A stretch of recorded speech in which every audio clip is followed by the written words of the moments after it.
BJP നേതാവ് V മുരളീധരനും ഇതിനെക്കുറിച്ച് തൻ്റെ അഭിപ്രായം പ്രകടിപ്പിച്ചു. PR ഏജൻസിക്ക് കഴിഞ്ഞ 8 കൊല്ലം എത്ര രൂപ നൽകിയെന്ന് മുഖ്യമന്ത്രി വ്യക്തമാക്കണമെന്നാണ് BJP നേതാവ് വി മുരളീധരൻ്റെ അഭിപ്രായം. PR ഏജൻസി മതിയെങ്കിൽ PRD പിരിച്ചുവിടണം.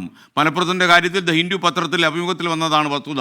എന്തിനാണ് മുഖ്യമന്ത്രി പിന്നെ അത് മാറ്റി പറയുന്നതെന്നും വി മുരളീധരൻ ചോദിക്കുന്നു. കഴിഞ്ഞ 8 വർഷക്കാലമായിട്ട് ഈ PR ഏജൻസികൾക്ക് വേണ്ടിയിട്ട് ചെലവഴിച്ചിട്ടുള്ള കോടികളുടെ ആ കണക്ക് മുഖ്യമന്ത്രി പുറത്തുവിടണം. സർക്കാരിൻ്റെ വിവരങ്ങൾ പുറത്തുവിടാൻ വേണ്ടിയിട്ടാണ് PRD ഉണ്ടാക്കിയിരിക്കുന്നത്, പബ്ലിക് റിലേഷൻസ് ഡിപ്പാർട്ട്മെൻറ്റ്. ഇങ്ങനെയൊരു PR ഏജൻസിയെ കോടികൾ വെച്ച് വെക്കുകയാണെങ്കിൽ പിന്നെ PRDയുടെ ആവശ്യമില്ല, PRD പിരിച്ചുവിടണം. മലപ്പുറം ജില്ല എന്നുള്ളത് മാറ്റി കരിപ്പൂർ വിമാനത്താവളം എന്നാക്കിയത് ആരെ സന്തോഷിപ്പിക്കാനാണ്?